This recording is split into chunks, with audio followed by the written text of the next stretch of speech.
హల్లెలూయా.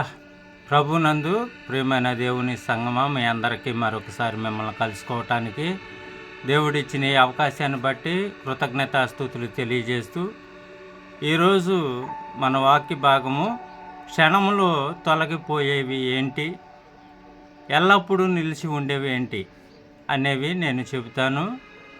Bible గ్రంథం నుండి వాక్య భాగాలు మాత్రమే చెబుతాను. అవి మీరు ఇంటికాడ చదువుకోండి. మరి మొదటిది ఏంటంటే, నశించిపోయేవి, వాటి గురించి మనం తెలుసుకుందాం. ఏవి నశించిపోతాయి లోకంలో అనేది మనం చూసినట్లయితే, మరి నీకున్నటువంటి బలము నశించిపోద్ది. మనుషులకు ఉన్నటువంటి బలం. కీర్తనకారుడు కీర్తనల గ్రంథము 37వ అధ్యాయము 35, 36 వచనాల్లో మరి ఈ రీతిగా తెలియపరుస్తూ ఉన్నాడు. రెండవది, నీకు ఉన్నటువంటి ఆయుష్ తరిగిపోద్దండి. కీర్తనల గ్రంథంలో 90వ అధ్యాయము 10వ వచనంలో మనకున్నటువంటి ఆయుష్ కాలము తరిగిపోద్దని రాయబడి ఉన్నది. మూడో విషయం, నువ్వు చూస్తున్నటువంటి భూమి ఆకాశము కూడా మరి నశించిపోతాయని కీర్తనల గ్రంథంలోనే 102వ కీర్తన 25, 26 వచనాల్లో మనం చూడగలుగుతూ ఉన్నాం. అలాగనే నాలుగవదిగా, నీవు అనుభవిస్తున్నటువంటి సుఖము, సంతోషము, ఇవి కూడా నశించిపోతాయి. లోకసువార్త 12వ అధ్యాయము 19, 20 వచనాల్లో మనం ఈ మాటలు చూడగలుగుతాం. మరలా 5వ వచనముగా భాగముగా, నీవు ఉన్నటువంటి లోక జ్ఞానం, ఇది కూడా నశించిపోద్ది. పౌలు భక్తుడు తెలియపరుస్తూ ఉన్నాడు. 1 కొరింథీ పత్రిక 13వ అధ్యాయము మరి 8వ వాక్యములో మనము ఈ విషయాన్ని చూడగలుగుతూ ఉన్నాం. 6వ విషయంగా, నీకు ఉన్నటువంటి అందం కూడా మరి నశించిపోద్ది. 1 పేతురు పత్రికలో 1వ అధ్యాయము 23వ వచనములో మనం ఈ మాటలు చూడగలుగుతున్నాం.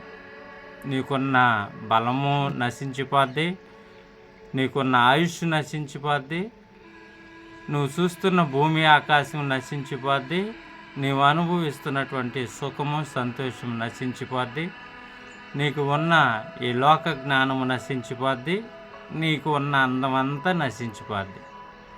అలాగనే రెండవ విషయము మనం చూసినట్లయితే, ఎల్లప్పుడూ నీతో నిలిచి ఉండేవి. అవి ఏంటనేది మనం చూద్దాం. మొదటి పాయింట్గా, దేవుని సహాయము ఎల్లప్పుడూ మనతో నిలిచి ఉంటుంది. 1 రాజుల గ్రంథము 19వ అధ్యాయము 7, 8 వచనాల్లో దేవుని సహాయము ఎల్లప్పుడూ నిలిచి ఉంటుందని చూడగలుగుతాం. రెండవ పాయింట్గా, నీకు దేవుడు ఇచ్చు ఆహారము ఎల్లప్పుడూ నిలిచి ఉంటుంది. యోహాను సువార్త 6వ అధ్యాయము 27వ వాక్యములో ఈ మాటను మనం చూడగలుగుతాం. మూడవ పాయింట్గా, ఆత్మీయమైన దేవుని సేవలు ఎల్లప్పుడూ కూడా నిలిచే ఉంటాయి.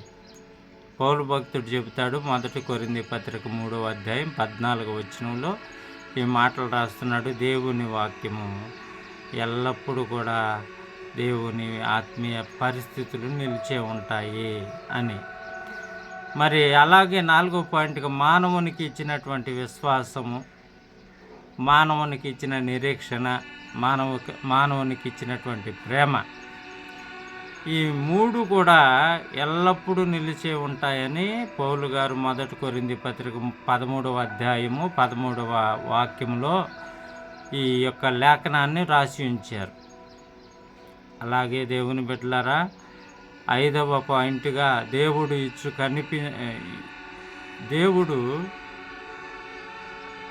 ఇచ్చేటువంటి ఆశీర్వాదం ఎప్పుడూ కూడా నిలిచి ఉంటుంది. ఈ ఆశీర్వాదము ఎలా నిలిచి ఉంటుందంటే, పౌలు గారు 2 కొరింథీ పత్రిక 4వ అధ్యాయము 13వ వాక్యములో రాసి ఉంచారు. మీరు దయచేసి ఈ లేఖనాలను ఇంటికాడ క్లుప్తంగా చదువుకోండి. మరి చిన్న మరి వాక్యము మాత్రమే మీకు పెడుతూ ఉన్నాను. అన్నీ క్లుప్తంగా వివరించడానికి సమయం లేదు. కాబట్టి మీరు ఈ మాటలు వినండి. 6వ పాయింట్ ఏంటంటే, నిత్యము నిలిచే దేవుని రాజ్యము దేవుని సంఘము నిలిచి ఉంటుంది. లోకస్వార్త 1వ అధ్యాయము 33వ వాక్య భాగంలో ఈ మాటలు మనం చూడగలుగుతాం. 7వ పాయింట్గా దేవుని రాజ్యము, దేవుని సంఘం పరలోక రాజ్యములో కదల్చబడకోకుండా ఎల్లప్పుడూ కూడా నిలిచే ఉంటుంది అని చెప్పి హెబ్రీ పత్రిక 12వ అధ్యాయము 22వ వచనం నుండి 24వ వచనం వరకు మనం అక్కడ చూడగలుగుతాము. చివరగా 8వ అంశముగా ఎల్లప్పుడూ కూడా 8వ విషయం ఎల్లప్పుడూ కూడా ఉండేది దేవుని వాక్యమే.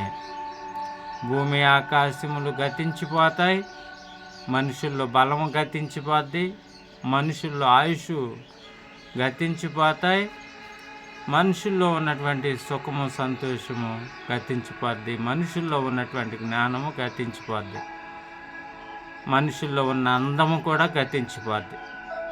ఈ లోకములో స్థిరముగా ఉండేది దేవుని సహాయము, దేవుడు మనకిచ్చిన ఆహారము, ఆత్మీయమైనటువంటి దేవుని సేవలు, మానవునికి ఇచ్చినటువంటి విశ్వాసము, నిరీక్షణ, ప్రేమ, మరి దేవుడు ఇచ్చే ఆశీర్వాదం, అలాగనే నిత్యము నిలిచే దేవుని రాజ్యము, దేవుని సంఘాలు,